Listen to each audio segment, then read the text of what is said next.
प्रदीप को पति के रूप में पाकर मंजू के सारे सपने चूर चूर हो गए। प्रदीप का रंग सांवला और कद नाटा था। वह मंजू से उम्र में भी काफी बड़ा था।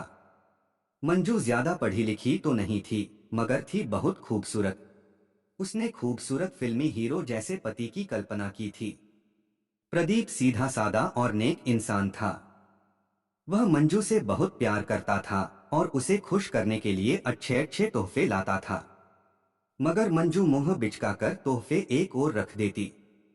वह हमेशा तनाव में रहती। उसे पति के साथ घूमने फिरने में भी शर्म महसूस होती। मंजू तो अपने देवर संदीप पर फिदा थी।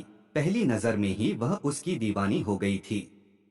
संदीप मंजू का हम उम्र भी था और खूबसूरत भी। मंजू को लगा कि उसके सपनों का राजकुमार तो संदीप ही है। प्रदीप की नई नई नौकरी थी। उसे बहुत कम फुर्सत मिलती थी। अक्सर वह घर से बाहर ही रहता। ऐसे में मंजू को देवर का साथ बेहद भाता। वह उसके साथ खूब हंसी मजाक करती। संदीप को रिझाने के लिए मंजू उसके इर्द गिर्द मंडराती रहती। जानबूझकर वह साड़ी का पल्लू सरका कर रखती। उसके गोरे खूबसूरत बदन को संदीप जब चोर निगाहों से घूरता तो मंजू के दिल में शहनाइयां बज उठती। वह चाहती कि संदीप उसके साथ छेड़छाड़ करे, मगर लोकलाज के डर और घबराहट के चलते संदीप ऐसा कुछ नहीं कर पाता था। संदीप की तरफ से कोई पहल न होते देख मंजू उसके और भी करीब आने लगी। वह उसका खूब ख्याल रखती।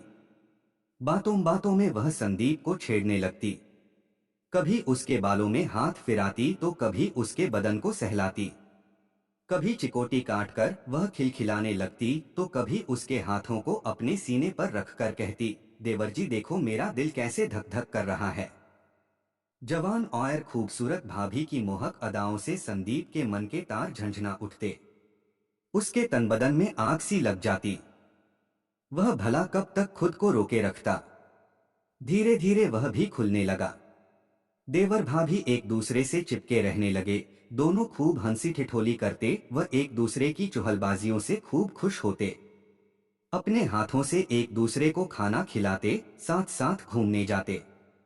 कभी पार्क में समय बिताते तो कभी सिनेमा देखने चले जाते। एक दूसरे का साथ उन्हें अपार सुख से भर देता।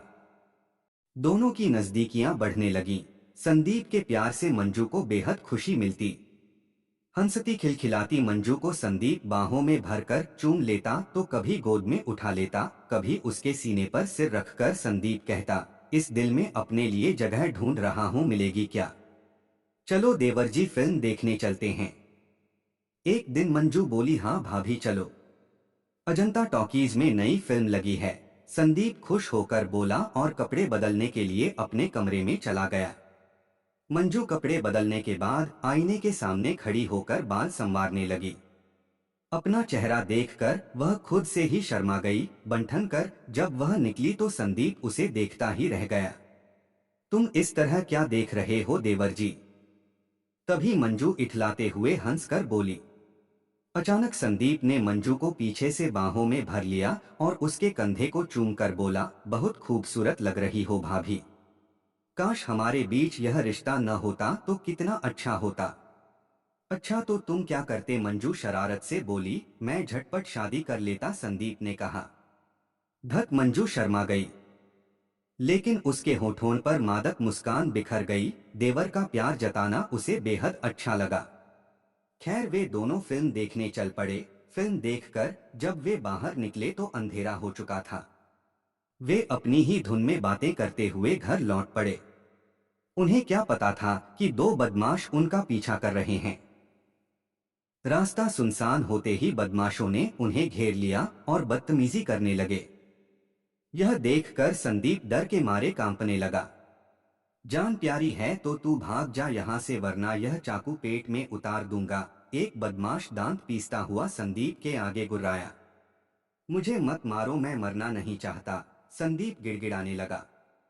जा, तुझे छोड़ दिया, अब फूट ले यहाँ से, वरना मुझे छोड़कर मत जाओ संदीप, मुझे बचा लो। तभी मंजू घबराए लहजे में बोली, लेकिन संदीप ने जैसे कुछ सुना ही नहीं। वह वहां से भाग खड़ा हुआ। सारे बदमाश हो होकर हंसने लगे। मंजू उनकी कैद से छूटने के लिए छटपटा रही थी, पर उसका विरोध काम नहीं आ रहा था। बदमाश मंजू को अपने चंगुल में देख उसे छेड़ते हुए जबरदस्ती खींचने लगे। वे उसके कपड़े उतारने की फिराक में थे। बचाओ बचाओ, मंजू चीखने लगी। चीखो मत मेरी रानी, गला खराब हो जाएगा। तुम्हें बचाने वाला यहाँ कोई नहीं है। तुम्हें हमारी प्यास बुझानी होगी, एक बदमाश बोला। हाय कितनी सुंदर हो, मजा आ जाएगा। तुम्हें पाने के लिए हम कब से तड़प रहे थे, दूसरे बदमाश ने हंसते हुए कहा। बदमाशों ने मंजू का मुंह दबोच लिया और उसे घसीटते हुए ले जाने लग। मंजू की घुटी घुटी चीख निकल रही थी। वह बेबस हो गई थी। इत्तेफाक से प्रदीप अपने दोस्त अजय के साथ उसी रास्ते से गुजर रहा था। चीख सुनकर उसके कान खड़े हो गए। यह तो मंजू की आवाज लगती है। जल्दी चलो, प्रदीप अपने दोस्त अजय से बोला। दोनों तेजी से घटनास्थल पर पहुंचे। अजय ने टॉर्च जलाई तो बदमाश रोशनी में नहा गए। बदमाश मंजू के साथ जबरदस्ती करने की कोशिश कर रहे थे। मंजू लाचार हिरनी सी छटपटा रही थी। प्रदीप और अजय फौरन बदमाशों पर टूट पड़े। उन दोनों ने हिम्मत दिखाते हुए उनकी पिटाई करनी शुरू कर दी।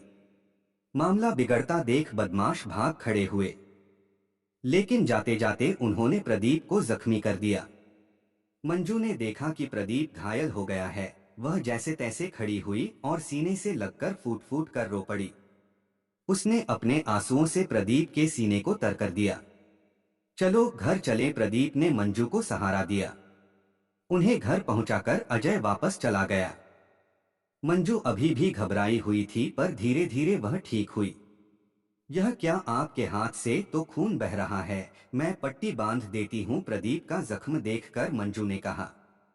मामूली सा जख्म है, जल्दी ठीक हो जाएगा, प्रदीप प्यार से मंजू को देखते हुए बोला।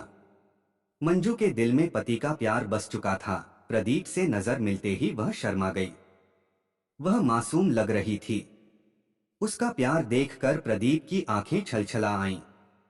बीवी का सच्चा प्यार पाकर प्रदीप के वीरान दिल में हरियाली छा गई। वह मंजू को अपनी बाहों में भरने के लिए मचल उठा।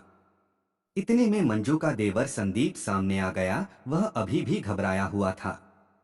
बड़े भाई के वहां से जाने के बाद संदीप ने अपनी भाभी का हालचाल पूछना चाहा तो मंजू ने उसे दूर रहने का इशारा किया। तुमने तो मुझे बदमाशों के हवाले कर ही दिया था।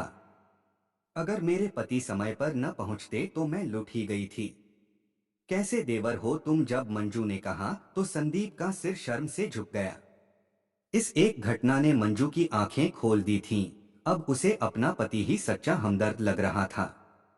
वह अपने कमरे में चली गई और दरवाजा बंद कर लिया।